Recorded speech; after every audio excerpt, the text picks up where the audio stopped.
Essonniens d'un jour ou de toujours, bonjour. Ma chère Valérie, merci à toi d'avoir choisi ce territoire pour réunir ce campus de Libre. Je vois ici beaucoup d'amis, d'élus, de sympathisants, et c'est en leur nom à tous que je veux vous souhaiter la bienvenue. L'Essonne, c'est une petite France. C'est un territoire, un équilibre entre la ville et la campagne, avec entre les deux des villes comme Mennecy, mon cher Jean-Philippe.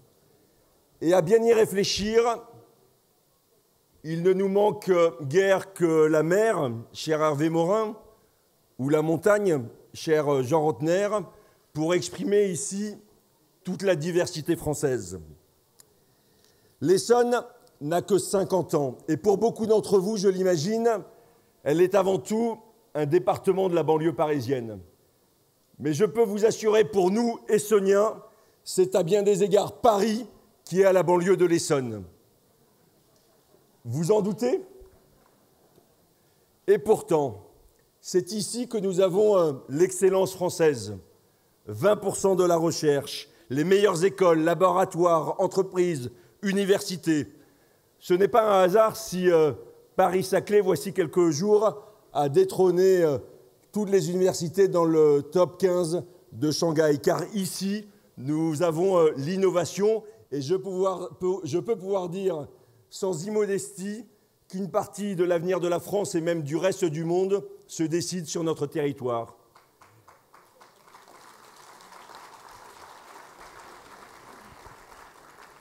Et l'Essonne, c'est aussi 70% de forêts, de terres agricoles, des parcs et châteaux à foison.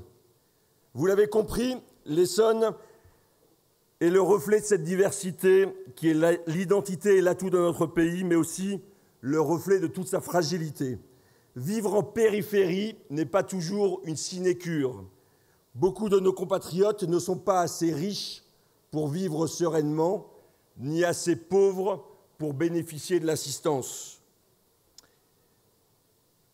Je veux parler de ces classes moyennes, de ceux qui vivent sur le fil et qui, face aux défis de notre temps, les défis climatiques, numériques, en saisissent les opportunités, mais craignent également d'être relégués. Ils ont, pour certains, occupé les ronds-points à l'hiver 2019. Nous les avons tous applaudis tous les soirs pendant le confinement. Et pourtant, ces dernières années, il faut le reconnaître, notre famille politique, perdue dans les limbes du marketing électoral et d'une certaine paresse intellectuelle, les a délaissés. Aujourd'hui, notre devoir, c'est de s'adresser à tous les Français, sans distinction. Et pour cela, nous devons bâtir un projet collectif dans lequel chaque destin individuel puisse se retrouver. Voilà pourquoi, ma chère Valérie, je veux saluer la démarche qui est la tienne avec tous tes amis de Libre, car la reconquête doit partir du terrain et des idées. Et en tant que président de ce département, je voudrais pour conclure partager juste 3 convictions. La première, c'est que face au risque d'éclatement et du chacun pour soi, nous devons veiller à la cohésion entre les citoyens et les territoires. Chacun doit pouvoir contribuer et bénéficier des politiques publiques de façon plus juste. Par exemple, le financement de notre État-providence aujourd'hui à bout de souffle doit davantage être financé par la consommation que par la production. Et surtout, nous devons veiller à ce que cet État-providence soit équilibré pour éviter de léguer aux générations futures une dette de plus en plus lourde.